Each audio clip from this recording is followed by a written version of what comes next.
And g'day guys, welcome back to another live stream. So good to see a lot of people already in the stream tonight. So it's been a great week, and tonight we're talking about hunting, what sort of gear we use, what tricks we like. I want to hear what sort of things you take with you, any special equipment or any sort of tricks you do to improve your hunting trip and make it more comfortable. So I'll just bring in Jason. G'day, Jason. How are you? What's going on, guys? Welcome back to the live stream. Great to be here for another Thursday. Just seems the weeks go quicker and quicker, and Thursday rolls around quicker every week. It certainly does. Yep, it's just flying along, especially with half the country in lockdown. Yeah, no, it's not looking too good at the moment for those poor bastards in Victoria at the moment. So, hopefully guys get out soon and, things change a bit down there. So, good luck to everyone in Victoria and stay safe down there. And, yeah. Yes, definitely, guys. Yeah, be safe and, hope it's not inconveniencing your life too much with all these lockdowns and, you can't even go out of your home for long, can you? 1 hour a day. Martial police state in the Soviet Union in the 60s. I don't think you can go out between 8 p.m. and 5 a.m., isn't it? I mean, yeah. How we're going to survive this financially, economically, man, is beyond me. But I'm sure the effects will be known in about the next 1 to 2 years when, we've got no money to pay our debts back. But anyway. Well, I'm going to call it right now. In 2 years' time, we're going to have a massive tax rise. Massive. Yeah. So yeah, before we start, guys, if you can just hit that subscribe button, give this video a thumbs up, and share it around after the video is finished. I'd really appreciate it. And you can find Jason and me on all the normal social media stuff, Facebook, Instagram, Twitter, and of course Patreon if you want to help our channels out, and Jason's podcast as well. Everything's really, really appreciative. So, hunting, Jace, you're on a hunting trip in a couple of weeks' time. Well, maybe. If it doesn't build up here in New South Wales, hopefully I'm going to be going on a hunting trip, busting some rabbits, making some videos. So I'm looking really forward to that. Maybe do a bit of fox calling, might even try and film that. Saw a bunch of foxes on this property, on the last trip and just didn't click on that, hey, I should grab the fox whistle out of the bag and, start whistling and start filming. So we're going to do that. It's going to be another good 2-part, that sort of, doco style series, which I enjoy making. So hopefully people enjoy it and you can, check it out on the channel. Probably maybe the first episode by the end of August. I'm going away on the 21st to the 25th. So maybe by the end of the month, if not, definitely be by the 5th of September. So maybe a 2-3-part series. We'll see how much footage I get and what I can make out of it. Yeah, well, here's hoping you get some stuff, which will be good. And I'm starting to get out and recording more gun reviews. I've got about 7 or 8 in the bank right now, ready to go. So, nice. And an absolute mountain of guns I got to get through. If I had the time and money, I could just do probably 2 or 3 gun reviews a week and never run out. Yeah, exactly. It's you got a lot of stuff there crammed and packed, ready to go. So I mean, guess some of the older stuff you might get back up as well. I mean, you did record it, so you might as well get it back up at some stage, stagnate it through, but yeah, you just cracked 6K subscribers too, you prick. Yeah, we're halfway through, and thank you to all you guys. We're halfway to the goal of 12,000. I had 12,400 before YouTube took my channel down. So we're pretty much halfway now. So it's definitely looking good. So let's just try and get to 12,000 as soon as we can. And we really, really appreciative. It'll be awesome. So make sure you get the word around and get as many people subscribed to the channel as possible. So, hunting gear. What do we take and how light do we go? And yeah, basically anything, everything. As you know, one person normally loads an entire ute up, and everything comes out, but only about a quarter of it's used. Listen, I would have thought years ago, sometimes carrying less gear is better, and sometimes that it is, just to simplify. But I've got a mate that does that, and he's always got everything, whether it's electronic gear. He's pretty much got all the gizmos and gadgets. But then I've got another mate who's in does home handyman type of work, and he's always got the tools. And it came in handy because on the last trip, he must have where he had the axle on the trailer, he had to move it a bit. So when it actually hit one of the potholes, it pushed it forward and was rubbing, and we could smell it. So then we had to get under there. Luckily, he had his ratchet, his battery-powered ratchet. We moved the axle back, tightened everything back up, and it seemed to have worked. So you can never underestimate carrying tools with you. At least a basic toolkit anyway that you might actually need for the trip, because trust me, when you need it, you might need it. So always carry some good tools on the trip. So that's my first tip, I guess. Carry some tools and associated equipment, in case something happens, especially if you're out and you're not coming back to civilization 5 or 6 days, you may need it. Yeah, I agree totally. I saved my ass on our last hunting trip where I was driving along a fence line, and the property owner or someone who worked there, because it was a massive station, had cut some barbed wire and left it on the ground in the long grass. Drove right over it, got all caught up in the front axles of the four-wheel drive. So we're out there 2 a.m, freezing cold. Had to get the toolkit out, cut all the barbed wire off the axle, and all wrapped around the brakes, and so we could keep on going. Took about an hour, and it did put a huge dampener on the night. So yeah. Definitely toolkit, and you can never have enough tools.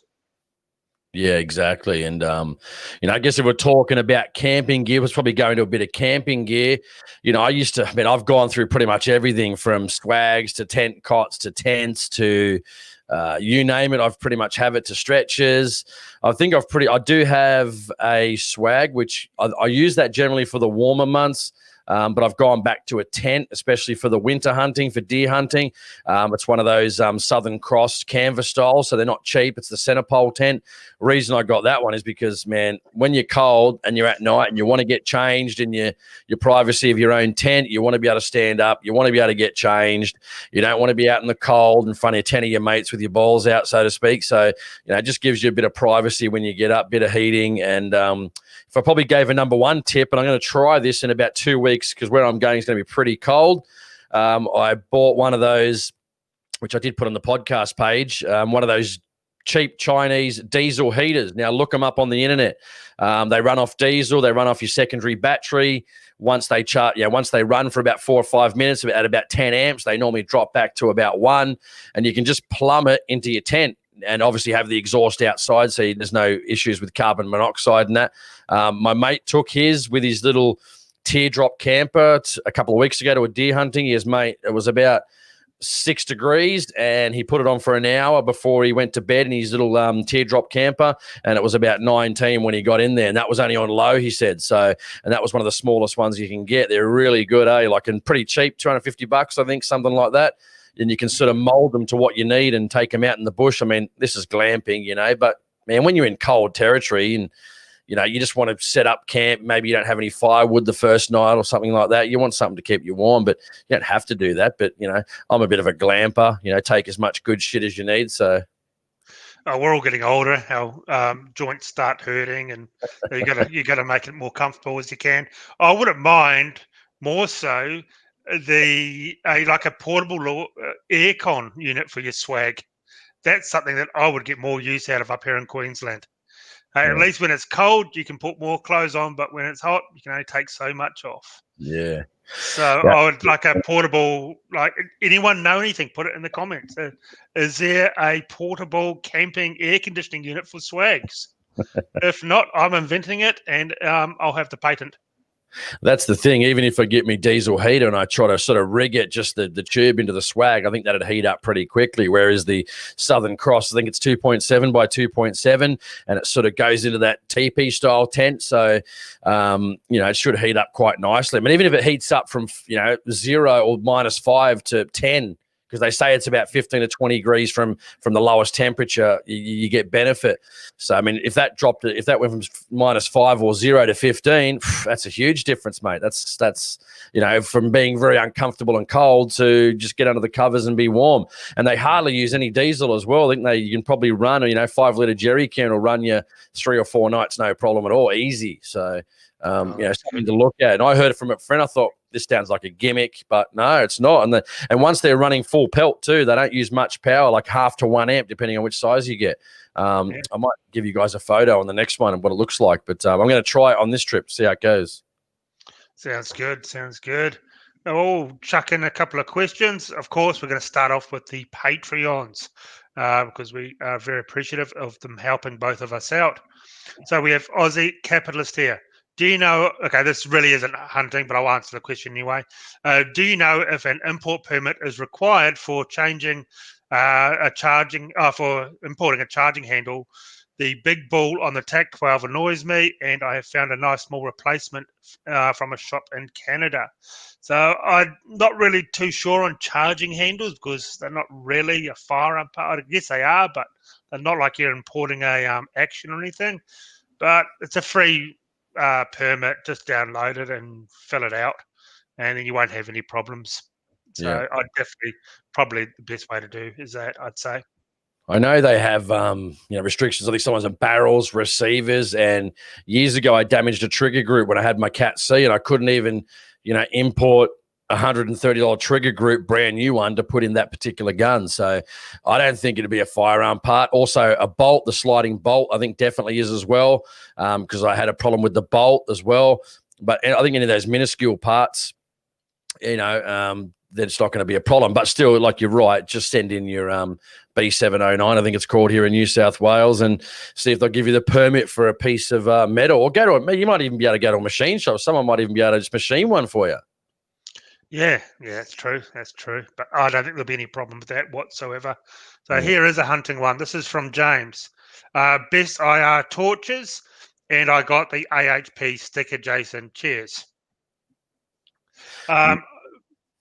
IR torches, probably the best one is the hog hunting light. The thing was like this round, and it went for miles. The only night vision stuff I got right now are these ATN binoculars. They're pretty groovy things, and it's got a small, as you can see, small IR in here. I haven't actually used these at night yet. Haven't had time to use it. So, definitely the hog light, man. These things are about that long, but the lens is like this. It's huge, and it doesn't weigh much at all, and it's solid, and it can take the knocks. So it's probably something I would look out. ATN also makes smaller little ones you can use. I don't have a scope anymore, night vision scope, because, to be quite frankly, I'm just a bit worried. I'm not really a big fan of relying on batteries when you're out hunting. If it goes flat, when I took mine out, it went flat when I was out there. That was the end of using that rifle all night. Yeah. So I'm just not a big fan of relying on battery-operated scopes. Myself, I'd like to get Zeiss make a very nice thermal monocular. I think that'll be really good for spotting game at night. And Zeiss is one of the best brands out there for optics. So I'm sure it'll be a very nice bit of kit that will be. I've still got my 10-year-old torch, and that I bought, I think, from one of those DT Extreme Chinese websites, man. And man, it's still going strong 10 years later. So I don't know. Everyone loves all the torches, but it's just not my shtick. So I know you like your torches and that. Hey, all right, send me one, you bastard. Send me one. Yeah, just got this power beam in it. It's amazing. 1,300 meters this goes. It's an absolute beast. So, yeah, we'll get you one, Jason. I'll shout you one. And talking too quickly, because you got a super chat there, but also Chris Miller, you should have your your stickers soon, dude. I sent them with the other guys that just mentioned them too. So you're probably in a different state. So it should be ready. It should get to you by tomorrow, I reckon. If not, probably Monday, Tuesday at the absolute latest. But I put some extras in there for you, man. So. Okay. Now, JR, thank you very much for the $5 super chat. And his question is, Aaron, have a look at Transcool E3 12 volt for your swag. Very compact. They are awesome. I will be looking at that. That's for sure because, yeah, I don't like it stinking hot. And it gets hot here. Where I go hunting, you're looking at, it's like 30 degrees at 5 in the morning. And it just goes up from there. So there's no sleeping in. Thank you very much, JR, for the super chat. I really, really appreciate it. Thank you. And it looks like it's, I'm just looking at it on the net now. It looks like an evaporative cooler. Do they work? I mean, I always wonder about them, an evaporative cooler. Do they actually work? Or is it like the poor man's, air conditioning? Because, air conditioning is going to suck a lot of power, pretty much, aren't they? Going to suck a fair bit of power. So, I don't think you're going to run them on a battery system unless you're going to like a camp spot or you're hunting at you might be take your caravan to a campground or something and maybe you're hunting 5-10 minutes away. But, if you're actually staying on the property, should be interesting. Yeah, let us know. Let us know, JR. I'd love to hear from you because I'm always looking at gizmos and gadgets. I'm one of those guys. Yeah, I love my gadgets as well. It's awesome. Thank you, JR, for that. Really appreciative. Okay, so next one is Mick Beckers. Do you use a bipod, shooting sticks, or whatever is around? Well, I do have these carbon fiber shooting sticks here. These are a friend of mine, and they are 4 stable sticks, are called, and they're made in France. They're all collapsible, of course. I've just got them made up right now, and they are pretty awesome. I used them. You'll see on a video in the Sour 404 video. I used them in that, and they work really, really well. So, and these are lightweight, being carbon fiber. They go for a few $100, but definitely worth it. So that's, but I mainly use a bipod or leaning up against a tree or just hunting just offhand or out of a window or over the bonnet of the car, pretty much whatever's available at the time. Got another super chat, Chris Miller. Thank you very much. For Jason's Torch Fund. Thanks, mate. $14.99. Thank you very, very much. Sounds like I'm on special here, $14.99. Get a free set of steak knives while you're at it as well. Thank you very much, Chris. Really, really appreciate that super chat. That's awesome. And I have a message, another question from Chris. I'm after new hiking boots. Any good brands or brand to stay clear from? Cheers. Still no stickers, Jace. Well, no.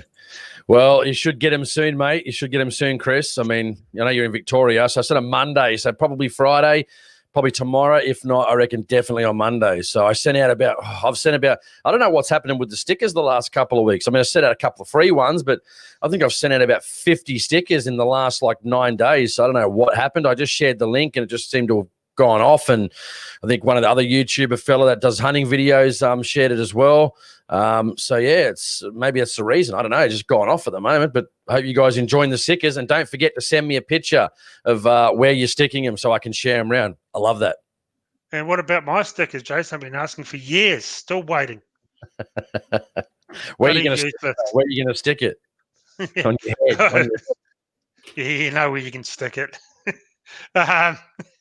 Alrighty, so boots. I run these Ridgeline boots. These are awesome, and they just fit I got wide feet and big feet, and they just fit me so well.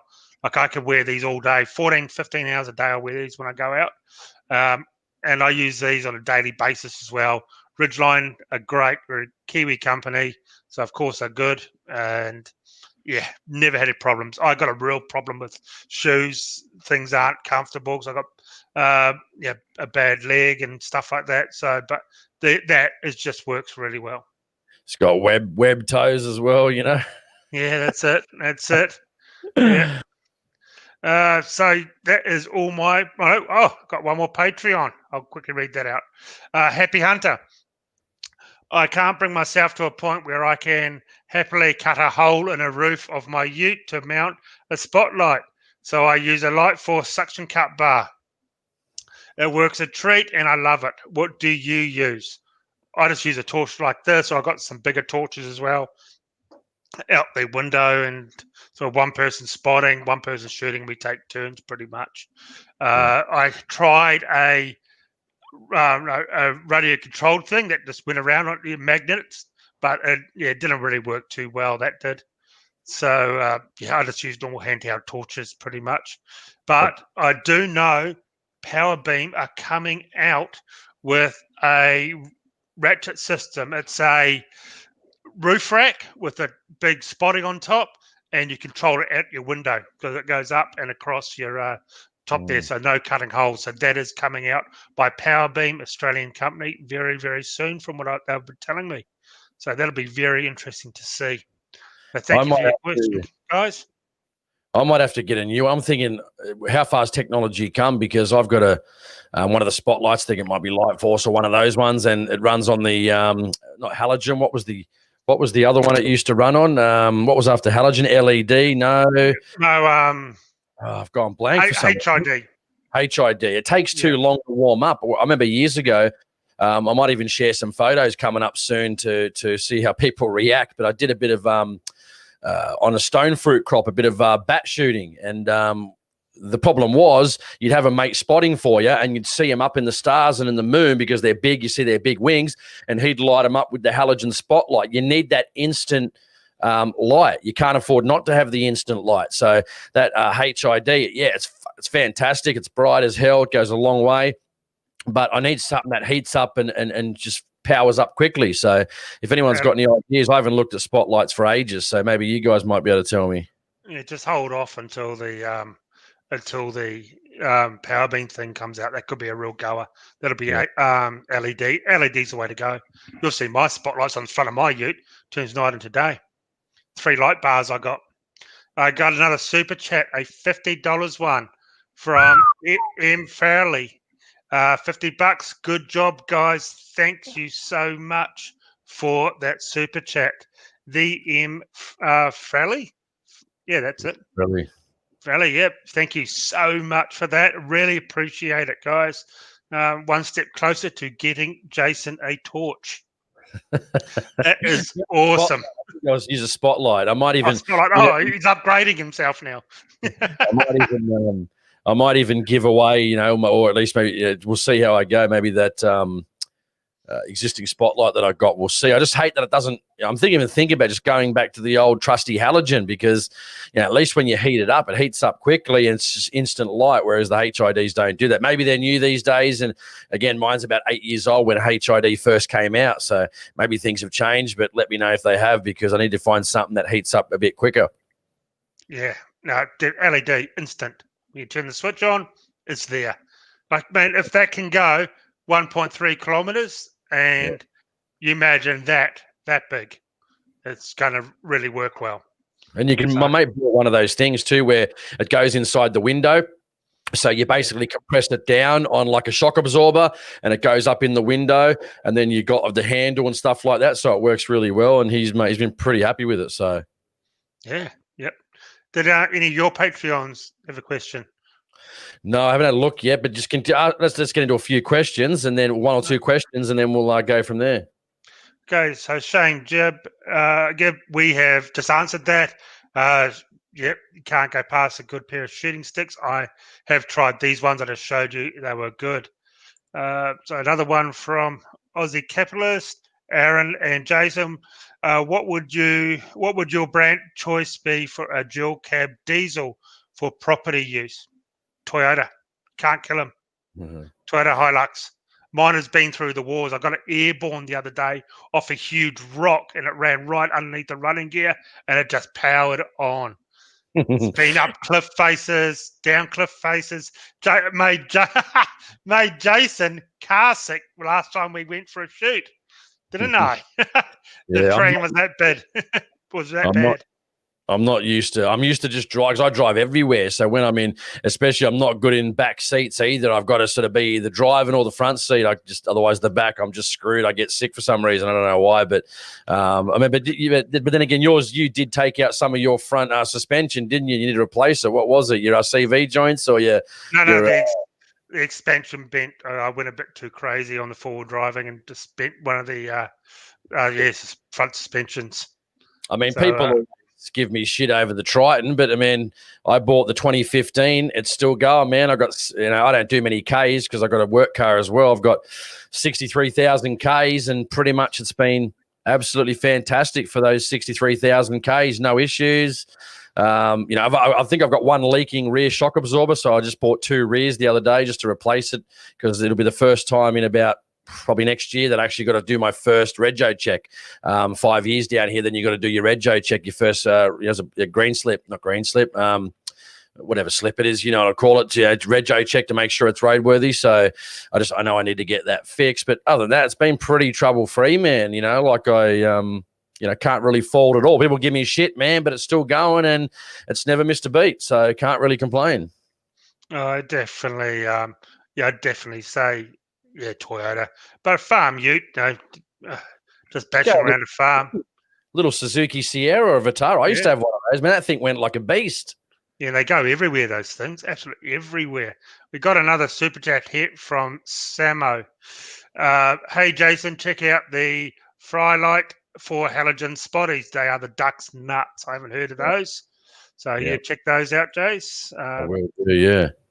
And also, too, a couple of tips I guess I got written down here. If you're going to buy a 4B, just some quick ones just to run off the top. If you're going to buy a common rail diesel, you have to do a couple of things. One, Aaron doesn't do it, but Aaron reckons this is all bullshit. But hopefully my injectors will last. Since brand new, I've had a secondary fuel filter. So mine is a Donaldson kit. So replace it every 10,000 Ks, 100%. I just think if you get water in your fuel and a common rail diesel, Aaron reckons he's never seen it. I know at least 2 guys that it's happened to. So that's number one. Getting a bull bar. I used to think it was a joke. I swore when I bought the car I'd never get a bull bar again until I hit 3 roos and then realized, holy shit, this would have saved me thousands and thousands of dollars. And I don't go out that much, guys, 10, 15 trips a year if I'm absolutely lucky, probably around 10. So, and I've already hit 3 good-sized roos. They broke off one of my mud guards, which I had to put back on, which wasn't a big deal because I easily fixed it. Didn't look like it even got hit. But, geez, I've smacked a couple of roos hard and, that would have just taken out my front end. So that's another one. And if you get a common rail diesel, get your EGR blocked off because, if you don't, you're going to have shit building up in the engine. You're going to have to clean it eventually. It's going to start to become sluggish. And also, too, if you've got oil coming out of the blow-by from the top of the case there, it's going to go through your turbo, end up in your intercooler, and you've got problems. So there's a couple of things you need to do to them, especially those common rail diesels before you actually take them out and try and get them done early so you don't have any problems. And like I said, 65,000 almost trouble-free Ks, touch wood. So we'll see if that continues. Or just buy a Toyota and you don't have to do any of that. Yeah, but I can buy a second-hand Toyota for the price of what I can buy a brand new Triton almost. So and if I look after it, hopefully it lasts as long. We'll see. Jury's out on that one. Yeah, it's not a bad Jeep you got. So Chris Miller. So close to just shooting a fox from my front deck. Cheeky bugger didn't stop for a shot. I called out and just strolled off about 300 out. I gave up, too cold. Fair enough too. So here's one for you, Jason.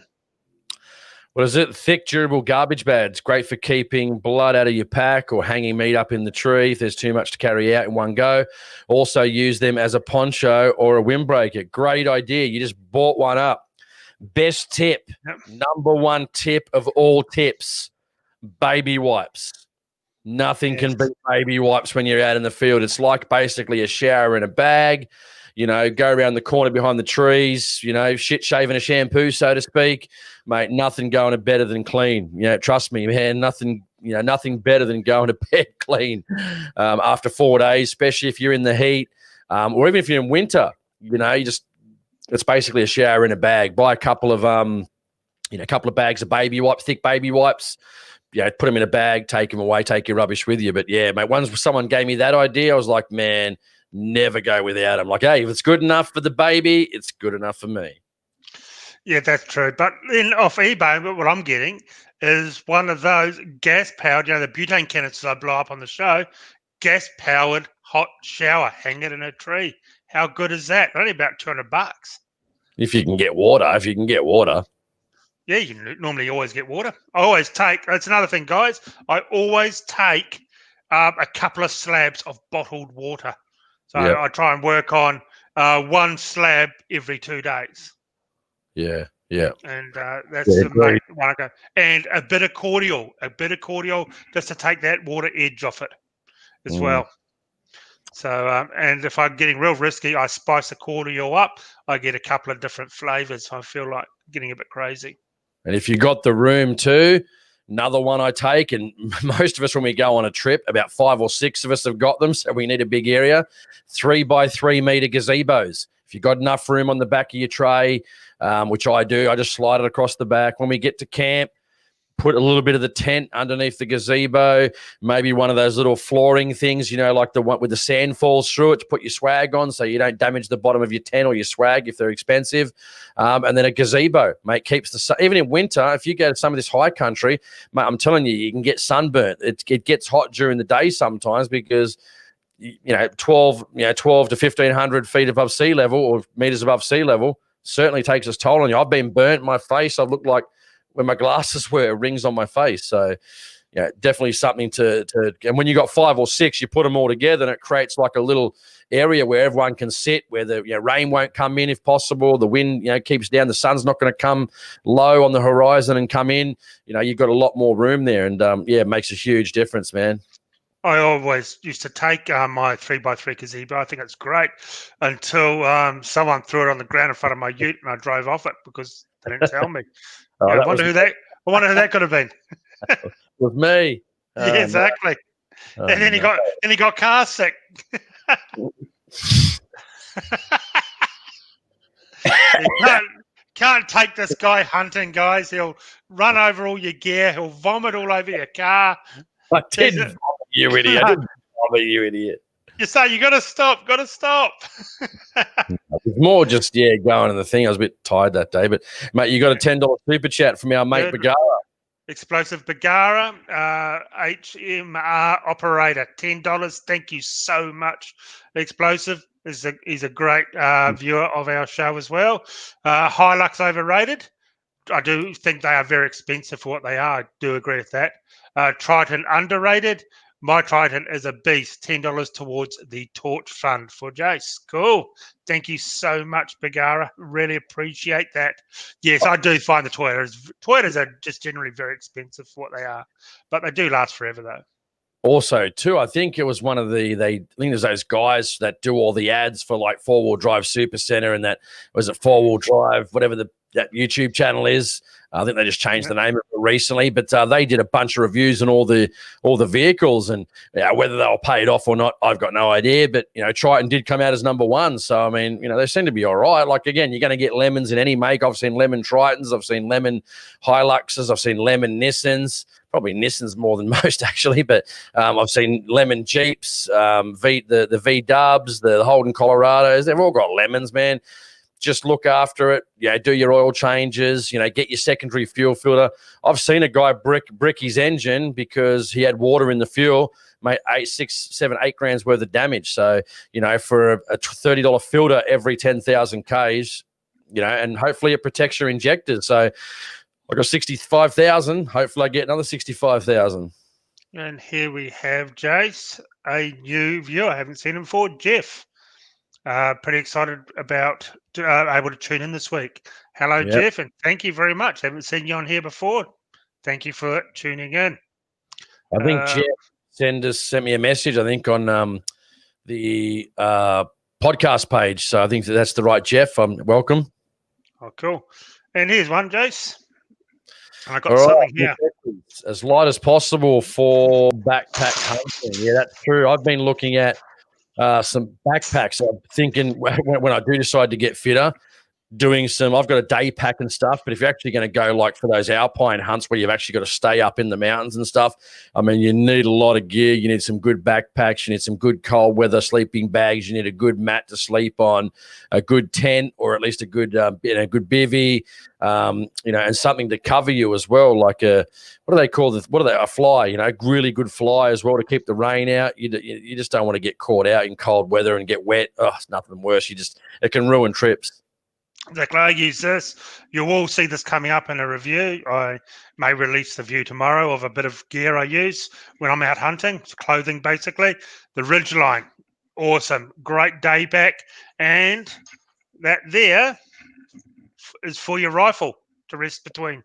And it works really well. I normally just chuck this when I'm out spotlighting on the front bonnet. Boom, over the top, down it goes.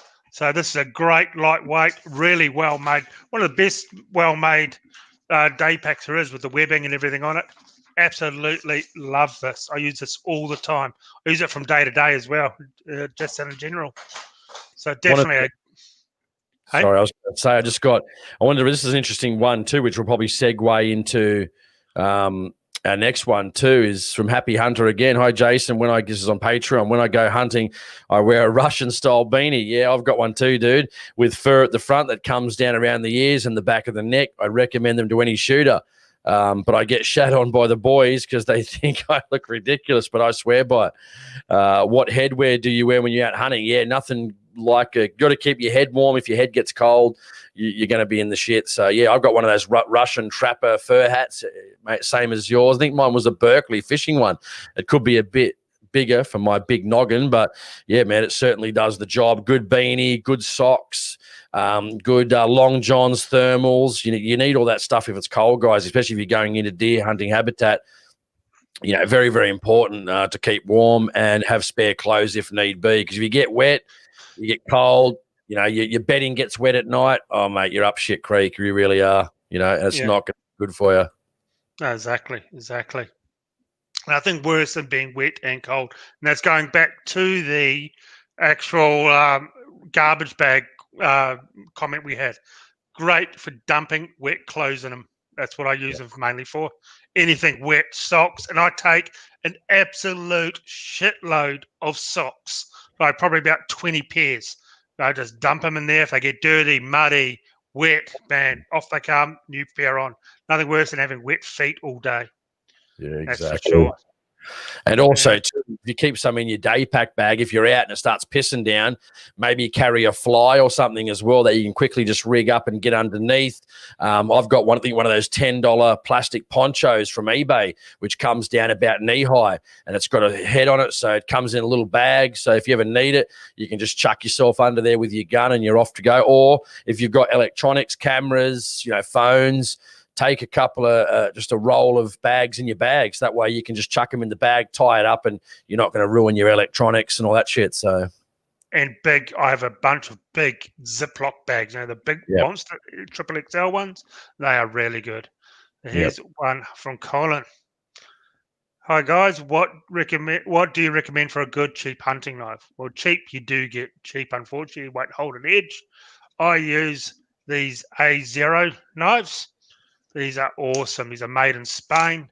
These are absolutely beautiful knives. And I've got a Skinner one there somewhere as well. This is probably one of the best. And they're only a couple $100. So they're definitely worth it. Well weighted. It's like a mini sword, this thing. So definitely go that. Don't go like your cheap eBay ones because they just won't hold the edge or last, really. That's more of a sticker. The only one I've really carry is I've got one to saw stuff like through bone of animals. And if I need to saw through like some small trees or shrubs, if I need to get something or need to get through somewhere, but I don't really use it that often. But I use the Havalon, the replaceable blades for all my skinning and deer, goat preparation. So I do everything with that, and basically unclip it, throw the thing away in the bin, obviously, dispose of it correctly with your sharps, and then put a new one on, mate. You can keep going on the deer. If you're out in the bush and your thing goes blunt, you can end up hurting yourself, or you're just going to do it tough if your knife goes blunt, or you don't have a steel, or you didn't sharpen it properly. So the old Havalon replaceable blades, man, can't say more good things about that. It's a very good system, and that's the Skinner knife there. Extremely nice, comfortable. I'm pretty sure I've put the review up by now on the A0 knives. Really do like these. Really do. So here's one. How 1500, hands down from Samo. Yep. Yeah, mate, good. Rifle. If you're sort of first getting into it, but yeah, I know a lot of guys that use Hauer make good results on all types of game. No problems at all with those. get into the sport, mate, whatever way you can, with whatever gear you can to, get into this wonderful sport. Yes, definitely. You don't have to bust the bank to get into any form of shooting, any discipline. There is something for the budget-minded as well, and there's half those guns. There's nothing wrong with them. I've seen guys in contests. Well, I've heard of guys out shooting guys with the Hauer 1500 who got all these expensive long-range guns at the PRS. We've talked about that before, and just wipe the floor with these guys with all these $10,000 rifles. There's nothing wrong with that at all. I do like the 1500s. And happy hunter. Are the takedown rifles worth it, or do they become a pain in the ass over time? Well, I've only ever just played with them. Never owned one. I've just played with them basically. So I wouldn't really know. I wouldn't really be taking them down. Really, they're more of a survival rifle, isn't it? And we can't do that in this country. I mean, if you were packing into some heavy high country where you weren't going to be coming back for ages, it might be worthwhile, but it's not going to be a long range shooter by any stretch. But, most of these packs have a place to, put a cover over your rifle, or they come with a cover, and you just strap them into the loop and on the side of your pack as well. So you don't really have to, you just carry it like that. You don't really have to, carry a takedown rifle. I think it's more fun if you're going maybe into some extreme territory, I'd think. Hey, if you want one, I'm always of the proponent. If you want one, go buy one. That's my thing. Yeah, definitely. There you go, Jace. Favorite Zero Tech scope? That's a question for you, I guess, because you're the Zero Tech man. Yeah, I've got the one I own is the Trace Advanced, I think. The longer range one. Yep, I got that on my 22. It's good, and I've played with them all. I've tried them all, played with them all, and I'd find them very good for what they are. Very, very good for a budget-minded person for the scopes. Aussie made, or not Aussie made, but Aussie company, Aussie designed. But yeah, they've all seemed pretty good. If you don't want to go spend big bucks on a hunting scope, definitely I'd take a look at those. I compare them to the quality of a Vortex, but cheaper than a Vortex. So they were very, very clear as well. Very clear. I didn't mind them at all. So I'd definitely. I've got a cheap Vortex here. I'm going to get rid of it and probably swap it out for a Zero Tech, just a normal hunting scope, like a 3 to 12 or 4 to 12. Sorry. Yeah. Yeah, good. I don't know much about those, so I can't really help. Yeah, I don't think you go wrong with one. Hey guys, this is from Dave. Looking forward to the chat tonight. G'day, Dave. And Colin, we've talked about this, the best boots to buy. What do you wear, Jason? You didn't say. I'm actually on the market for some, but when you see some of the prices, I mean, lower are normally pretty good, the lower boots, but yeah, you're going to pay big bucks for them. You got 511, you got a lot of different brands. Just got to find what's comfortable for you. I mean, at the moment, I'm just wearing some work boots at the moment because on my last hunt, I was just walking around the farm, so I didn't really need anything, so I didn't want to buy them too early on. But yeah, I'm looking at some now. There's another brand that escapes me at the moment that are pretty reasonable to make some good hiking boots. I'll think about it a bit later. I'll see if I can remember it. But lower, obviously, some of the premium hunting boots. But yeah, you're going to spend $500-600 on them. So yeah, it's whether you want to put that investment into a pair of boots. But if you are, you got to take care of them, clean them, waterproof them, use the rejuvenation paste on them because you want to get the best out of them and make them last. Yeah, well, these Ridgeline, they are only a couple $100, and I found them so comfortable. My work boots are from Payless Shoes, and I brought 2 pairs for the price of one, and they are the most comfy work boots I've ever had, and both pairs have lasted me about 5 years. Yeah. Okay. Here's one for you, Jason. He's right. Brett Morris, always pack baby wipes. Nothing cleans the ass, sack, or crack better in the bush. Mate, can't disagree with you at all. I mean, once someone told me about that, I thought, baby wipes? What the? Are you off your head? And then when I thought, great, wipe the clean a baby's ass with them. Well, if it works on a baby, it's going to work on us. And if you're sweating and you just clean, mate, it's just, chuck a couple of bags in there for $5-6 and you're good to go. Yes, definitely. G'day, Adam Stoneman. Nice to have you here. And here's another one for you, Jason. Thoughts on the Tigger T3X Hunter? And I used to have one like that. It was in 223. It was a wooden stock. If you're going to use it in the bush, I don't like wood. You know, just my thing is if you damage it, you hit it. You know, basically the synthetics are more hard wearing, I think. So yeah, I wouldn't get that. If you want to go T3X, you know, you got your super lights, you got your stainless lights. The Hunter is basically the light anyway. It's just in a wooden stock. It's the same gun as the, you know, if you buy it in stainless or blued, it's the same as the stainless light or the blued light. So same as the super lights, the same as well. It's just got the fluted barrel. But yeah, man, if you're going to go more hunting, you know, obviously I would say get the synthetic. If you're going to go, you know, more target shooting, get the wooden stock if you want. But I just don't like wood on my guns. If they had a under and over or side by side shotgun in synthetic, I'd probably buy it, to be honest. Yeah. Yeah, I don't really have anything to do with Tika.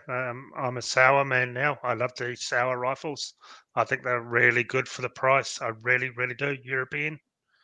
And they're actually giving the Tika a bit of a run for their money in this country now, aren't they? After the new Tika price rise. Yeah, I saw the sours when I was up with you, man. Quite nice, quite nice for the money. You know, it's gonna probably equal that Tika quality. You know, similar to that. You know, whether you want to classify, you know, Hauer and Sour on the same wavelength, I don't know. I never had a Hauer, so I don't know. But I'd class that Sour as that mid-range, you know, that mid-range sort of rifle in that price bracket. Of course, you got your more expensive ones, you got your cheaper ones. But yeah, for a good hunting rifle, man, you're mostly going to shoot 100 meters anyway. So any of these guns are going to do the job, provided you got good ammo. You got just a decent scope to take recoil, and it's zeroed perfectly. Mate, people think sometimes that when we do that, I get crippled thinking about gear. What's the next best thing? What's the best caliber? Mate, shoot the thing, it's going to die. End of story. Yeah, I agree. And g'day, Dex. He's a long-time viewer. Nice to see you. I think we're running behind on questions, man, so we'll have to stick to more questions, I think. You know what I mean? Yeah, More questions. We will. Aussie Capitalist, I bought an EOTech 512 today from Cleavers. They had no Vortex razors and don't know when they'll be back in stock. I was just going to say EOTech. I thought I'd never heard of that, but Zero Tech. I finally just cottoned on. So is that Zero Tech? Yeah, Zero Tech? Yep. Yeah. Yeah, probably Zero Tech, yeah. Yeah. Yeah. I haven't tried them yet, as he knows. Is it EOTech 512? I don't know what it is. Is it Zero Tech? EOTech is a red dot system, holographic. Yeah. I'm looking at it now. Yeah, the Vortex razors. I run 2 Vortex razors on my long range gigs. And the EOTech, I know a guy, a secret squirrel guy over in, over somewhere. And he always runs the EOTech when he's out on missions. He absolutely loves them. Last time he was in Iraq, not long ago, the Iraqi airport security let him keep his M4, but took the EOTech off it. Said, you can't have that, we'll have that, but you can take your M4. Yeah, it looks pretty good. I was just punching it in. I thought he said Zero Tech, but maybe I thought he misspelled it. But yeah, mate, you got a super chat too before it disappears. Yes, there it is. From Joven J. G. Which swag do you recommend? $5 super chat. Thank you so much. Something Jason and me were talking about. We're going to try and get through the questions, but once again, we get so many. So if they disappeared, just re-ask them, and we will try and get to them. And of course, if you lay a super chat, it's going to come up the top, so you are going to get answered as well. So thank you very much, Joven, for that. And what swag? Mine is an eBay special, about $150, camouflaged, and it is awesome. So I didn't bust it, and it came with a big thick mattress on it.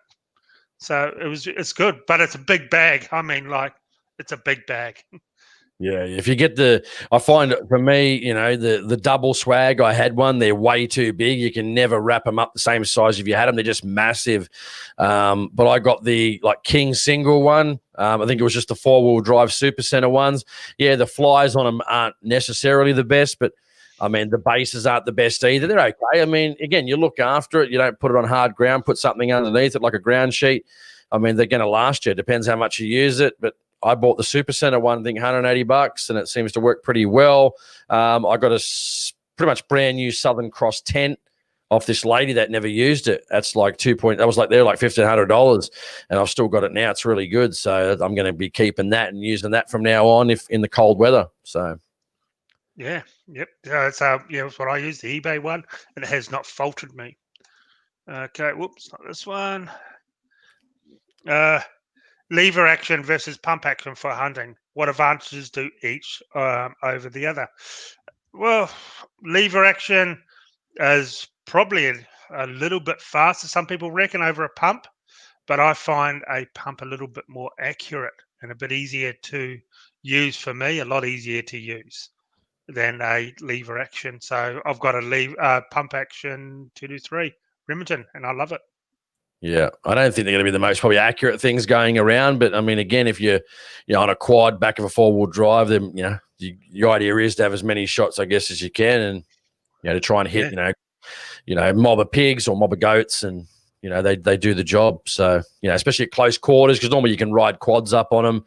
Bunch of guys on the internet that do that, ride up on them and get pretty close and smack them with 45-70s, 44 mags, all that sort of stuff, and they do the job pretty well.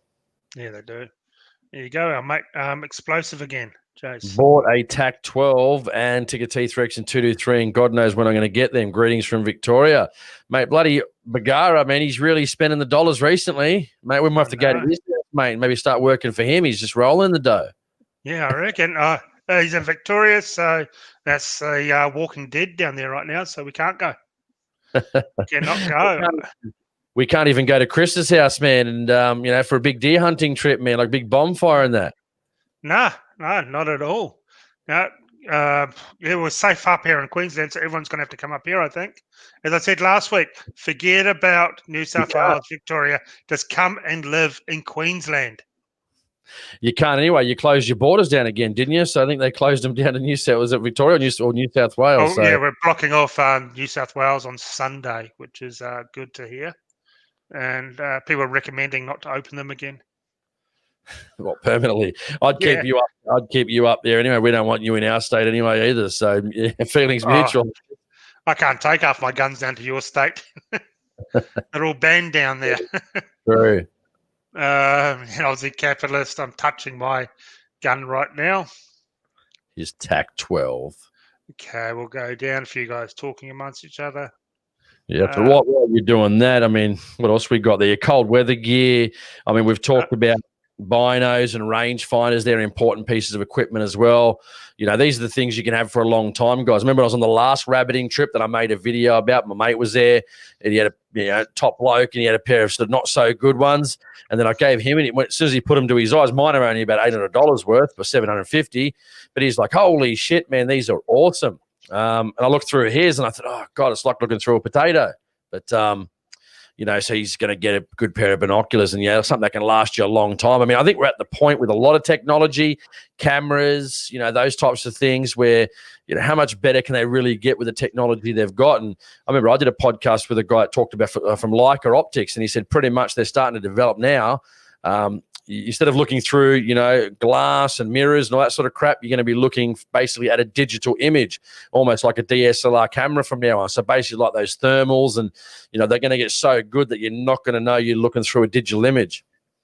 I just still got that thing about relying on batteries. If the batteries go flat, your night's finished. I really don't think you can go past a good scope. That's just my opinion. So I've got something here to show as well, but we'll just answer this. Are there new straight bull shotguns coming soon to Australian market? Latest one is the Saloon TAC 12. That's the latest one out there. And apart from that, no, I don't know of anything else coming in. I did hear one brand is leaving Australia, but I can't say which brand that is right now. So, very, very important. First aid. Always have a first aid kit. Yes. So, I carry this in my big first aid kit on an MTM box, which I use these all the time. So, I've just made a big first aid kit in the orange one, stuck some stickers on it. I carry this in it as well. And then when I go out, I just take the small one out and chuck it in my backpack for walking around. Very, very important is to have a first aid kit and know how to use it too, especially with all the snakes we have here.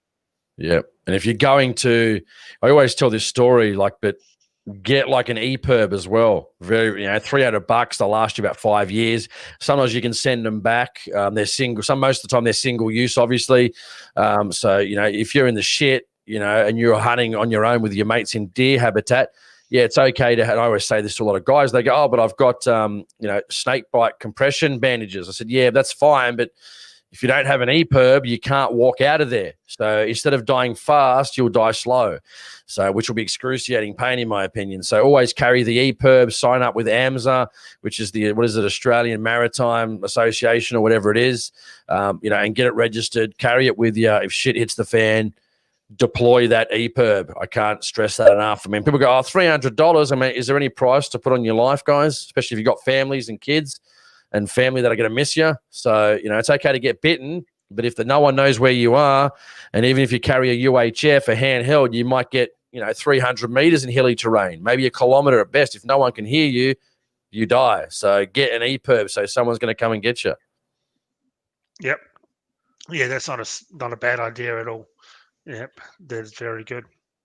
Happy Hunter. There you go, Jace. Those diesel heaters rock. I bought one after you said about them. Yep. Diesel heater, mate, for the win. I'm not going to buy the expensive one. The cheap, Chinese crap will do me. Not much to go wrong with them. There's a dude on the internet. I think it's Mr. AK something. If you type in diesel heaters on YouTube, he comes up. He's just an old fella that talks about them. Very simple concept, very easy to get replacement parts for, not much to go wrong with them. And they provide a pretty good amount of heat. So I'll let you know in 2 weeks when I go. I've used it downstairs, but I want to find out how it's going to heat up a tent. Start it an hour before you get to bed, warm up that tent, mate, and then put it on in the morning for an hour. And it'll also dry out your gear, if you've got a bit of not moisture in the tent, but, things just get a bit musty, mate, that'll dry everything out. It'll also take the ice off the tent a little bit, get wet, and sort of dry that out quickly. So just think about it, guys. Yep. And Samo takes a electric blanket and a genuine last trip, take the edge off when it hit -5. I guess you got to be running a generator all night, but they definitely take the edge off being -5. Yeah, I wonder. Let us know. I wonder how that works with, can you run it off 12? Because I'm pretty sure one where I've seen one that runs on 12 volt, just like a fan. But, basically after November, guys, I generally hang up the guns for some fishing rods because it just gets way too hot. And, it's nothing worse than being a swag in 40 degrees when you're trying to hunt. Oh, nothing worse. Sometimes it gets hot enough in winter with a full pack of gear on. So that's why I'm going to look at those evaporator things. Yeah, it's a minute. Yep. So I do more shooting and more filming in summer than I do winter. I'm starting to get back into it now because days are nice here. Here we go, Chris. All right, my wife recently got me a 13-23-inch bipod. Got it yesterday for a rabbit shoot. It's perfect for sitting shots. Highly recommended. Yeah, man. I use the Atlas BT46, and I put all quick connects. Normally the 2.5 inch front rails on all my guns, from hunting guns to long range guns, anything except for like lever actions and stuff like that. That way you can just transfer the bipod from every single gun you've got. Quick connect, bang, straight onto your new one. Good to go, mate. That way you've only got to buy one bipod, and the rails are cheap, $30 a piece or something. Different brands out there that you can use, and just put them on your gun. Take the sling swivel out. Sometimes you can use that one hole, and then find the right thread, put something else in there. Then you've really only got to drill one hole. But as they say, what is it? Measure twice and cut once, or measure twice, drill once. Yep. Well, I use the Atlas bipod, and my mate actually today, he's going to try the Magpul bipods. They're getting a bit of a good rap as well. So the Atlas is great, like you, just a quick release. And I use the Cardwell system where it actually goes over onto your swing swivel, so there is no drilling of holes or anything. Yeah. So so that works really well for me. But yep, you can only shoot one rifle at a time, so you really only need one really good bipod. Yeah, and those Atlases, mate, I swear by the Atlas bipod. Get the original, not the stuff from eBay, because they are just junk. I think I'm going to try one there for a while just to see how it compares. Just to have one that, if you want to put a couple of guns on a bipod sort of thing, just to take a few photos and that. You're not, otherwise you can only put one gun up at a time if you want to get a group of guns on bipods. But I might do that down the track, see how it goes. I do have a Buffalo River, like what's the other brand? Harris style bipod, but a Buffalo River one. They're only like $20. I use that on a couple of the my little 22 hunting rifles, and they work well. They actually do work really well. Nothing worse than that Harris style. They're good bipods, don't get me wrong, but screwing it in, screwing it out. I stick it into my bag, it gets caught, mate. Quick connect. Oh, so much of a lifesaver. Trust me, if you report back that you don't like it, I'd be highly surprised because it's the best thing I've ever done. Yeah, the quick connect is really good, I find. Spend the extra, $150, whatever it is, and get the quick connect ones. You'll never look back. Yeah. John, those heated jackets from Bunnings aren't bad either. Have not seen them, but might keep an eye out. I've got a really good, thick, as you know, I wear the Ridgeline clothing, so I've always have for 30 years, or whenever they started, basically, when I was back in New Zealand. I got a big jacket. I've had it for like 10, 15 years, and it's just wonderful. Absolutely wonderful. You know what? I used to just thought of something too, where I used to know a guy, like he'd do his normal hunt, and then when he got back at night, he'd have those, cold storage jackets and cold storage pants.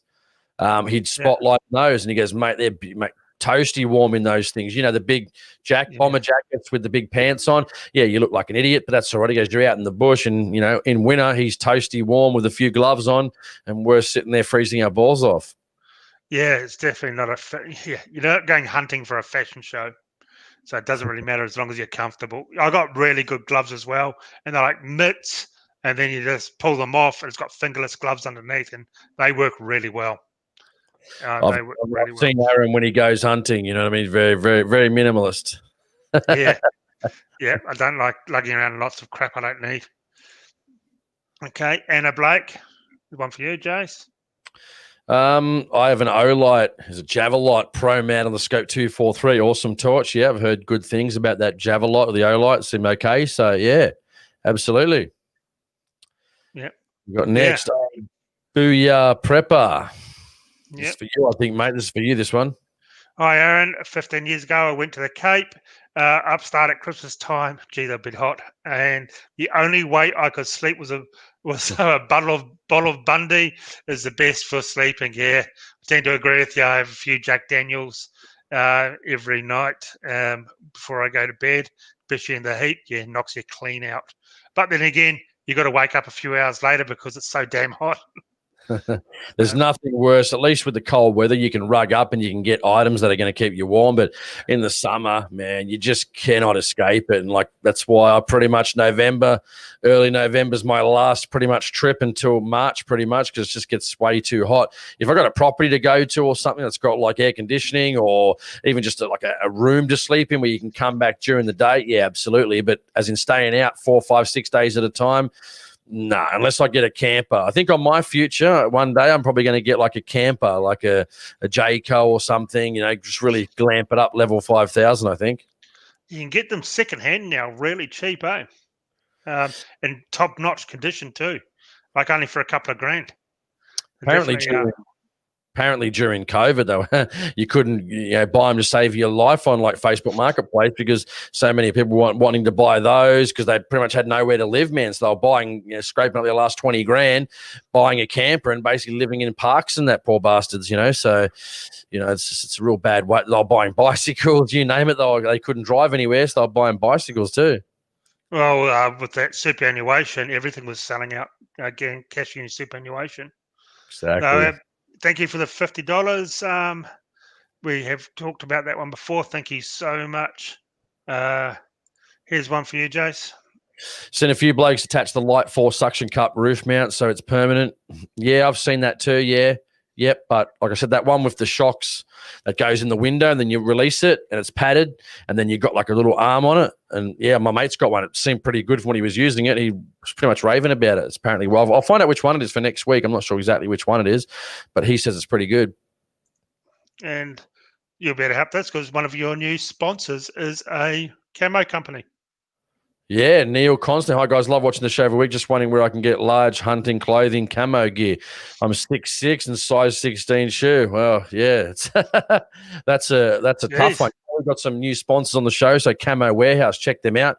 I mean, they support me, so I'm not sure if they're going to have exactly what you want, but again, I always say people that support me and Aaron, give them a look because they support people like me and Aaron. So if you can check out some of their gear and something suits you, purchase it from them. That way they know, we're giving them a good rap and they're getting business from our service and it's mutual. So, yeah.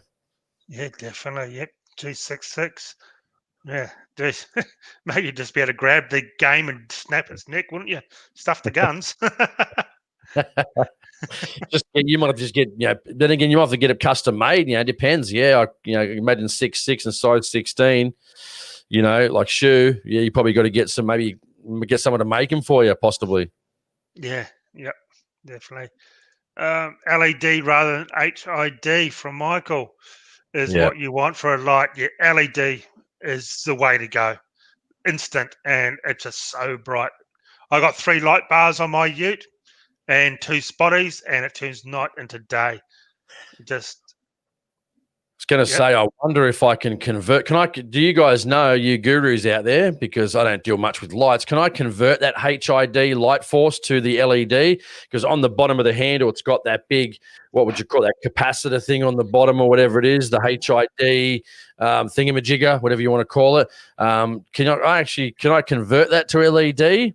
Let us know. Because I was even thinking about going stuff this, just heading back to a standard old halogen and just carrying a couple of spare bulbs in my gun bag or something. So if they blow out, I've got something available, because they're still pretty good. They're not going to go as far, but I mean, you're not shooting game at 6 million meters. You don't want to see see its bloody asshole from like 4 kilometers. You just want to see its eyes and make sure you can clearly identify what you're shooting.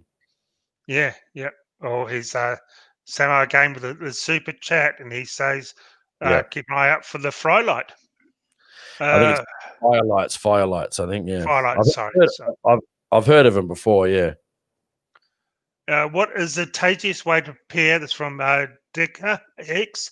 What is the tastiest way to prepare, cook, and serve hunted game for all the game species available?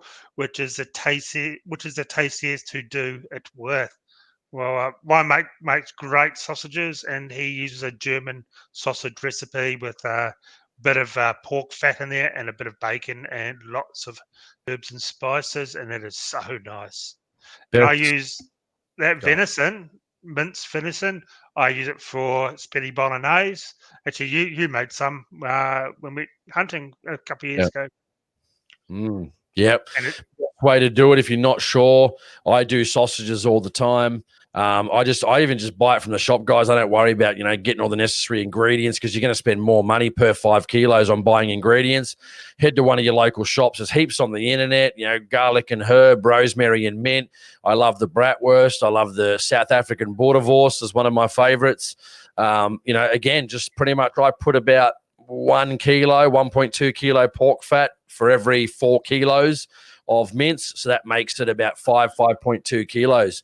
And I've got one of the sausage stuffers, and I had a Kenwood mincer. Yeah, it did okay, but it would start to struggle. So I went big. I had a couple of mates, about 5 mates that live in the area, that wanted to go put in a couple of bucks. So we got a big carnivore.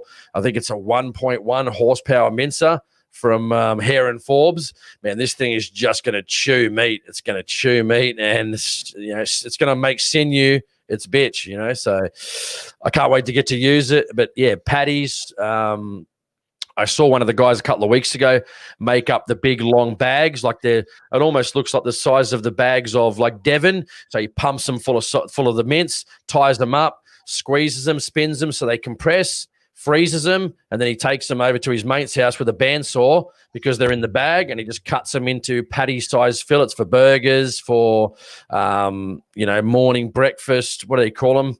Rissoles and stuff like that. They're all in, and you cut them to the perfect size, so they're like perfect burger sizes, ready to go. If you say morning breakfast with some eggs, or have a couple of burgers for dinner, sausages, burgers, best way to prepare meat, because it's not like you're eating game meat. It's not harsh. It's easy to get used to. Nice flavors, garlic and herb, bratwurst.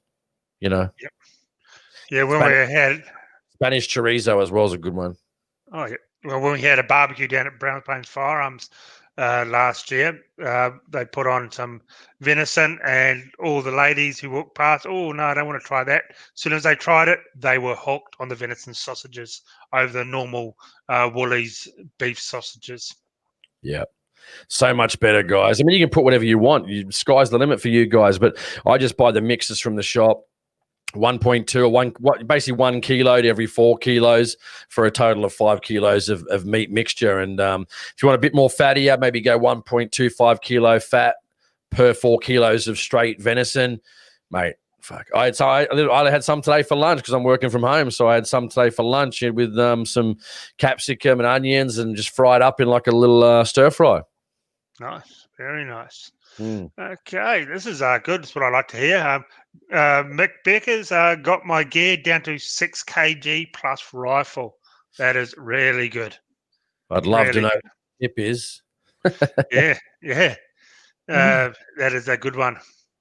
If you're not carrying camera gear and stuff like that and trying to film and stuff like that, well, then you probably can. But, carrying drones and DSLRs and lenses and batteries and, Yeah, it definitely takes its toll. Going out filming these hunts just it takes its toll because so much time's involved, isn't it? Exactly. C. Henderson, a Grant cotton rifle sling, only one I've ever used. I use the Hornady slings. I really like them. They're like a leather, real soft padding. They look a bit more traditional. They're the sort of slings I like using. Yeah, I use the Safari sling. I've been trying that recently. They work pretty well. There's a thing, I just can't remember what it's called off the top of my head. I'll remember in a few minutes, but basically what it does is it's a piece of plastic and a Velcro, and it goes around your strap on your shirt. So it stops the sling from biting into your neck. It keeps it off your neck, and stops it from sliding down up and onto your neck. I'll find out what it's called. I just can't remember off the top of my head. Maybe someone might be able to mention it in the comments if you carry one too. But best bit of kit too, Safari sling with that little plastic thing. You can put it on your right side for a normal sling, or I put it on the left side for the Safari to stop it coming in, and basically you reverse it. That way it's not coming in and cutting on your neck. I just had it on the tip of my tongue, but I just can't remember it. God damn. Also got a single point sling, like an M4 sling I use on my shotgun when I'm carrying it around. Just easy, it can hang down the side of me. I can easily whip it up. It's on a bungee cord sort of system. Find that quite comfortable as well for the shotgun. Yep, I remembered it now. Talarik. It's Talarik. Talarik. Talarik. It's the Talarik sling something. Just type in Talarik. Talarik, and it'll come up. Nice. There's one for you, Jace. Colin Penfold, one of our valuable ongoing listeners. Going on a bunny busting adventure soon, close to town on a small property to help a mate. The hole is near the structure. Do you guys have any tips? Do you need a copy of the property owner's letter? Yeah, man. Listen, do anything, at least bare minimum. Talk with the owner. I always send us by text message as well. That way you got some form of evidence that if he says something, you've got some sort of proof that you're able to hunt on his property and be allowed to. If not, just take up one of those permission slips and say, mate, I've pre-filled it out. Do you mind if you just sign it? Just want to cover myself legally. And, that I'm insured too via one of your organizations. Best way to do it, man. I mean, if you've got a really good relationship, probably not necessary. But, if someone's, you're not sure, better off to just do it the right way. They'll probably respect that too a bit more. Yeah, yep. I always take photocopy. I keep the original letter at home, and I've got it on my computer, got it on my phone, and I just take photocopies and have one or two of them in the car to the property I go to. It's easy. If you lose it, you've always got the original you can always fall back onto. Dad. Well, it's not my dad. Is it your dad, Jason? What do you think of the 26-year-old zero theory for the 308? No, it's not my dad. Listen, hey, Dad, is that you?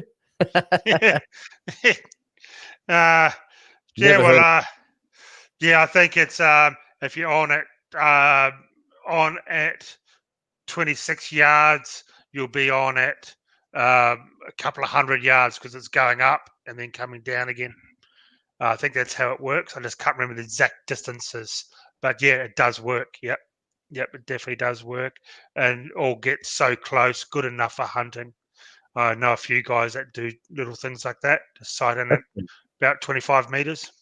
That's the first I've heard about it. I never heard about it, to be honest. So I've learned something tonight. So I might check that out. Each caliber is a bit different at distances. Yeah, but it definitely does work. But you have to test it out to find what's right for your load. But yeah, it does work because it's going up and then it's coming down again. But my 3006 hunting rifle, my compressed loads, the Hornady 150 SSTs, and that's a laser beam to 400 or 500 meters. Where you put the crosshairs at 500 meters, it's only dropping like this much. It's just unbelievable. Yep, exactly. Right. I'm looking at Rob Dog's one. Look at Rob Dog Parker. Has anyone seen many? Is that one down a bit? Is that from what? Yeah. Has anyone seen many wild dogs? They seem a bit scarce lately. I thought he said scary first. I thought, well, yeah, wild dogs can be scary at the best of the time, but he actually meant scarce. No, I haven't shot a wild dog yet. I'd love to, but yeah.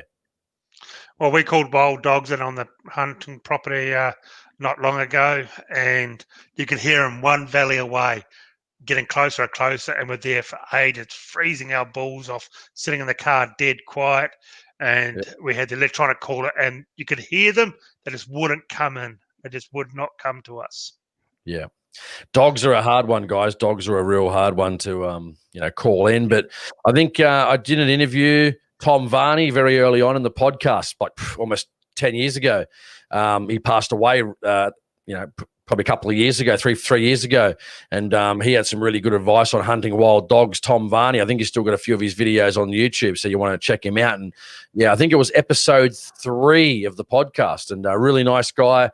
Man, what a history Tom Varney had. I even think there's a Vice interview on his past, which I didn't know about, which is also very interesting. So check out the Vice small documentary on Tom Varney. Really, really awesome. There you go, Jason. Here's my mate Mark. Yeah, nice. Mark's here. Jason, the countdown is on for our long-range shooting rabbit weekend. How keen are you? What rifles am I bringing? Well, Mark is my good friend. He invited me down to the farm that we hunt on, gave me a bunch of tips for deer hunting as well on public land. So really, really nice guy, top bloke. And, yeah, he made a really good experience from the last trip. He didn't do much shooting himself, and he just gave me the good experience. So hopefully this time I'm going to be filming him. I know he's got his 223. I'm probably going to use the 243. Going to probably crack out the 260 and smash a few. If I can do some load testing, I might even use the Bagara if I can figure out a quick load for it before we, maybe for the Sunday afternoon or the Saturday night. We'll see how the Sunday afternoon hunt, Saturday afternoon hunt. And I'm probably going to take my T1X and maybe do some long range bunny busting with the T1X if they're under 150 meters. So, Mark, get ready for an awesome trip, dude. It's going to be epic with another couple of documentary-style videos coming our way. It will be good if you're able to go, but you never know. And I think do not jinx this trip, you bastard. I think I found out who Dad is. Look at the profile pic. Dad. I can't tell who it is, man. Mark. Oh, is it? Is it the same one? Yep. Is it? Yeah. All right. Okay. Nice. Okay. Putrid Human, top guy. He's always watching the show and comments a lot. Just picked up a Marlin 336 Dark. Oh, they're nice. It's in 30-30. Looking forward to the weekend. Oh, you're going to have a lot of fun with that. And Aussie Capitalist got his in 45-70, another very nice gun and a fun round. Just punching it in now to have a look at it. Oh, wow. Oh, nice. And a good. Is that wood or is that synthetic? But I'm looking at one here with a suppressor on it. But shit, that looks nice, doesn't it? Black. Very nice. Yeah, and it's another topic for another day, suppressors. That's for sure. I'm looking at it. Yeah, I'm looking at that 336 Dark. That's a nice gun, man. Yeah, it got threaded cap. Looks like wood, but it could be synthetic. But yeah, it looks shit hot, man. Well done. Goodbye. Excellent. Definitely. I was a capitalist again. I'm too blind to use iron sights. These days, so red dots and holographics all the way. Yep, I tend to agree. I don't mind the red dots at all for close range hunting. Yeah. Samo's got a good one there too. Be good to hear you two do another podcast. I don't think me and Mark haven't done a podcast, but that's probably a good idea, actually. I think we should do. And that's something we're probably going to do in the future, I think would be good. A lot of people just love the banter. And on my last trip, I went away with about 10 guys. So, we could probably do, I think I've got 4 microphones, 4 inputs. So at least get 4 people on at a time to take part in a around the fire camp chat. I think a lot of people would like that. And yeah, good idea. Yeah. Good idea. Yeah, that'd be good. That'd be good. And guys, if you want to get on Jason's show, give him a yell. He's always looking for an everyday hunter. So email Jason at, what is it, Jason? Australian Hunting Podcast at gmail.com. Yeah, so if you want to be on his podcast being interviewed, he does all the hard work. You just have to sit on the phone and answer his questions. And so he's always looking for people. So it's a lot of fun. I'm sure one day he's going to let me come back on. It's been about 2 years. Even though my podcast I did with him is, what was it, second or third highest you've ever done? I know. It even shocks me that people want to listen to you. I can't believe it. Exactly. It shocks me as well. Here's another thing. Yeah. Oh, sorry. Another good thing for what John says. A good book to take for survival, stay alive, used by the military. I got the SAS survival handbook, and it is awesome. It comes like in a plastic sort of cover, so you can take it out with you. It's got everything you need to know for trapping game, getting water, stitching yourself, putting your arms and legs back on, absolutely everything you need to know. And it's written by SAS soldiers.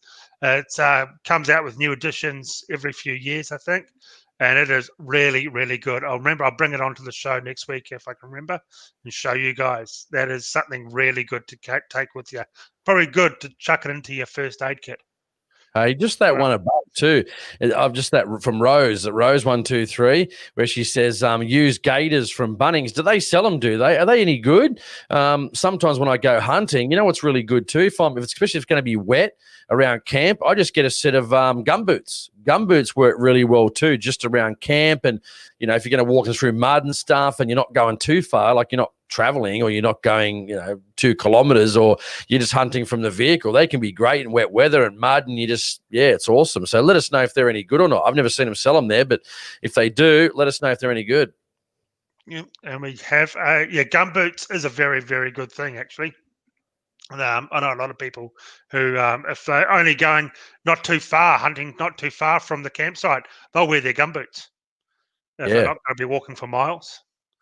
Okay, from a super chat from Phantom HD, $10. Thank you so much for that. Just picked up a BSA 243. Very nice. Very nice. This is known as the 243 channel very soon. Everyone's loving their 243s. Yeah, exactly. Yeah, no, let's not start that again. I'm just looking at the photos of them. Looks like a wooden stock, if I'm correct. If it's everything looks wood. So yeah, they look pretty nice, man. Congratulations on the purchase, and good luck with it, and enjoy it, mate, and should have fun with it. Something else we haven't talked about: a GPS unit. Mick, Garmin InReach Explorer GPS 2, Way Text and PLP. And one device working off the sat phone network. Yep, I think if you're going bush and definitely going bush, that could be a good idea. Most of my hunting is on big stations or properties, so I'm not going to really get lost. But actually, I've done that. We did get lost on the 26,000 acres about 2 years ago, and it took us forever to find the campsite again. I keep telling people too, and I've told Aaron this, and Aaron probably doesn't have a use for it, but most of my mates too, I said, like a couple of the guys, I think Samo was talking about it earlier, good set of driving lights, or even if it's, mate, the four-wheel drive super center spotlights, something makes a difference when you're out in the bush from hitting roos, at least having a better chance of seeing them. And number 2, carrying a handheld UHF radio. But if you don't have one of them, at the bare minimum, an in-car UHF radio, 5 watts, You know, I mean, you can't go more legally than 5 watts apparently, and just a good antenna, because I don't know how many times I've been caught somewhere or I've shot a deer. I need a mate to come down and help me. He might be close by. He's on the radio. And I've called him in. He's come to me. We've sent through GPS coordinates, and he's able to help me. So UHF radio, mate, nothing better. Good in convoy, good to just get comms out if you need to, and talking amongst different cars as well if you need to stop, or radioing through issues coming up ahead of the road. Game, cattle sometimes on the road, horses, whatever it may be. Yeah, and also good handheld. Two-way radios is also really good, but don't get the real cheap ones. I've tried the cheap ones and they just crap out. I get some good handhelds, which are always worth it, and keep it on you when you wander off. Always keep it on you, and have someone at base camp with one on as well. Yeah. And if you had to pick 2 things as well, sometimes if you can get the ones with the removable whips and that. Try and locate your antenna as high as possible, preferably on the roof. But, you got to be careful when you're back in the city going through shopping centers or drive-throughs and stuff. You can quickly get caught out like that and smash it off, which I've done before. Luckily, it wasn't too bad. So, get that done. And also, too, try and connect it. Have a dual switch direct to battery, so maybe your secondary battery, and also to your accessories as well. So I flick mine over when I'm driving. I'll just accessory, so turn the car off. But if I'm at camp, I'll flick it, and then it's on 24/7 for the whole time I'm at out camping. So it stays on all night. If the guys are close, they'll turn it up loud. I'll leave the window open. They'll radio, "Yeah, guys, I'm not far away. Where are you?" Mate, bang, I can hear it. Go and get on the radio. Because if you use on accessories, once you turn the car off, it's pretty much useless. Or if your battery goes flat, useless too. Yep. Something we don't really talk about much is air rifles. Good air rifle for bunny busting and a bit of target shooting. Well, I don't really have much to do with air rifles, but I think the FX, I have tried the 30 cal FX. My mate's got one, and it was awesome. It really was. But they do run a couple of grand price tag. I know a guy's got a Remington air rifle, and it's got quite a bit of power to it. But I don't know much about air rifles apart from the FX and that Remington. I don't own one. I had one of those stupid Crossmans, but they were just cheap rubbish. I used to have the Diana, I think it was a Model 36, probably 20 years ago. Just a good little Springer. But, I mean, the pinnacle these days are those FX air guns, PCPs. I mean, they're pretty much the duck's nuts these days. But, you're going to spend thousands on them, sometimes up to 3,000 for their FX Impact, I think it is, for their best one. So you really have to be into it, and you've got to have a way to charge up those bottles, either via scuba tank or having a specific little machine that pumps up those bottles for you so you can get them filled up without having to go to a dive shop all the time. Yeah, yep, definitely. And I tried one of those. I find the old review of one of those air bolt guns. You put the crossbow bolt in it, and there's a category A. Boom, it fires it out like a gun. That was a lot of fun. But Jesus, the bolts were expensive. They were, I think, like $30 a pop. And the first 2 I shot hit a rock and exploded. But here's something interesting: a USB for $40 aircon unit. Only good for dry places, though. It could be. Does it work? I want to find out one. I think it was Jay Rush, wasn't it? The what was he called it? I've got it here. I'm just looking it up there. The Transcool, mate. Let us know. I'm always up for new gadgets and bits and pieces. So let us know, dude. I'd love to find out about it and if they actually work or not, or it's all just gimmick type stuff. There you go, Jason. Damo, I've got a Power Beam Spotlight gas strut for the door. It does work, but it makes it hard to shoot from the door. Yes, that is true. You know what you do? You just take an extra person, use them as your spotting bitch. Yeah, exactly. That's what I do. It's Panic Megan. Wild boar on a spit. Very nice. I don't know how safe it is to eat some of these wild boars, though.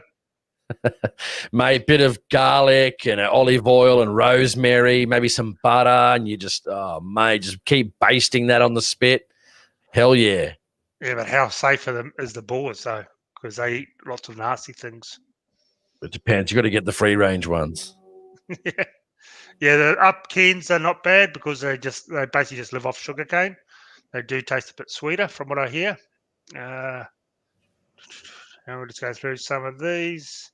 Did we see Corky Bees? I don't No, we think we didn't. Didn't come up. Shit. Thank you very much, Corky, for $2.99. A smart rest, cracking rest. Yes, I got one of those, like a cube thing. The magnets, they're pretty good. So yeah, I Corky definitely Bee. agree. I keep that in the back. Bee. Love that name. I keep that in the back of my ute and just boom, chuck it on the bonnet sometimes, or I use that backpack.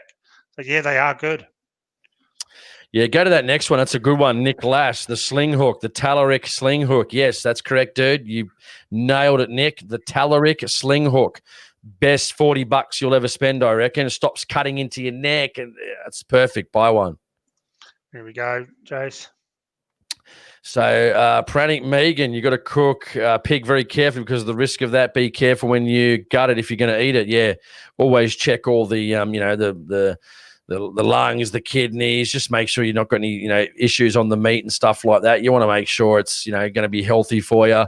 Last thing you want to do is be get sick by some disease, man. It's the worst thing you can possibly do. So, if you don't know what you're looking at, if you see something weird, bin it, get rid of it, chuck it away. Don't bother with it. And poor old Stephen. This could be you in a couple of weeks, Jason. Stephen Can't hunt anything. Can't hunt anything at the moment. Stuck in Melbourne, unfortunately. Yep. Exactly. I hear Sydney's next. You got a super chat, dude. Is that popping up? Another one. Hardcore unit. CZ515 review, please. Yep, that will be coming. I can guarantee you that. I can't wait to get my hands on that as well. That'll be awesome. Thank you so much, Hardcore Unit, for that $5 super chat. Really appreciate it. And Samo gave us a $50. Thank you so much, Samo. Beers on me, fellas. Keep up the good work. Thank you. Thank you so much. I reckon when you can escape New South Wales next, we could have a bit of a meet and greet with some of these guys at a local pub or something. Yep. Up here in Queensland. Or Absolutely. If I ever venture down, if they let me into New South Wales, I'll we could do it down in Sydney or something as well. We could have headed to Chris's house, but it's shut down. Oh man, come on. If only you was in New South Wales. So thank you very much, Samo and Hardcore Unit, for those super chats. Man, I keep saying it, but I really do appreciate it. So does Jason, and it helps a lot with these reviews because now I'm getting back into it, and the ammo costs just cost a lot to do these reviews. And I've got so many cool guns to show you guys. Okay, just talking amongst ourselves. Sorry, guys. It's all right. Jeez, we've got so many more. Oh, here we go, Jason. $7 gators at Bunnings. Bunnings keeps the bloody burrs out of your socks. Oh yeah, I've seen them. I think my dad used to use them when he had a mowing business years ago. But yeah, no, definitely they keep your keep all the crap out of your socks and all the grasses and all that sort of crap. Yeah, no, good idea. There you go, Jason. Good man. Been thinking about trading my Model 70 XTR 243 in for a Sauer 100 and 243. Yeah, man. I mean, the Sauers are good rifles, mate. No doubt about it. No doubt about it. Is your current one not shooting? It doesn't matter if you don't need it. Just buy it anyway. Yeah, Sauers, I tell you guys, I've got several Sauer videos up, and they are so smooth, and the action is just unbelievable. They actually make the actions for Rigby rifles. Yeah, right. We can't go wrong. So we'll start to wrap up a little bit. Go to Aussie Pew Pew. He's one of our Instagram dudes down from around Canberra way. It's under Samo, under HD, Phantom HD, a couple down. Yeah, man, the GMEs. Yeah, get a good handheld unit. They work really well, mate. I see anyone that goes on a trip needs to have comms. That's how important it is to me, mate. Nothing more important than comms. If people can't get back or that you know where everyone's going, if someone doesn't come back, you know where to start looking, mate. You need to know where people are, especially when you go to state forests and things like that. Private land might be a little bit different because you're mostly going together. But when I go deer hunting, most of us go all out on our own. and we come back at the end of the day, or we come back at lunch for an hour, have something to eat, chat, yarn, go out again. Yeah, sounds good. And Nathan's got a good one underneath Aussie Pew Pew. Just get the bowl fang. Yeah, mate, I've got one too. They're like a $50. That's from Nathan M. Aaron under Aussie Pew Pew. Yep. They're like a basically cheap Chinese radio, man. I've had a bunch of them too. $60 on eBay. I've had one for 5 years now. That's actually the one I use, the Bowl Fang. They're a little bit harder to use. You got to pre-program them and stuff. They're a little bit of a shit, but you know, at the end of the day, if you're only using a couple of channels, you either can do it with a cable or you can actually just program it from the actual radio itself. There's plenty of YouTube videos on how to do it. And realistically, if you're only on a couple of channels, you only really need a couple of channels to program. Exactly. Another sour fan. I think I've converted a few guys to sours. Can't wait to pick up my sour 223. Mine's in 223 Marty, and it is awesome. I mean, it's the nicest, smoothest 223 I've ever used. It is extremely nice. And the Real Australia sour 100 in 300 Win Mag. Grouse had for about a month, and shot plenty. Thus far, for the money with a VX Freedom, you can't complain. Yeah. Oh, yeah, definitely. Exactly. Yeah. Mate, let's probably answer that last one from Samo, then we'll finish off, mate. Yeah, definitely. What do you say? Yeah, the old Winchester's been well used, good gun, but started to show its age. Also, a few blokes are interested in hunting somewhere out southeast Queensland. Oh, there you go, Aaron. Hit him up. Hit up old Samo. Yeah. Yep, definitely. Southeast Queensland. Yeah, what part are you in? I'm just down by Brisbane, out the side of Brisbane. What are you laughing at? I'm looking at Happy Hunters, one below that. Yeah, well, definitely. Get hold of us. Send us an email, Samo, and we shall talk. It'd be awesome.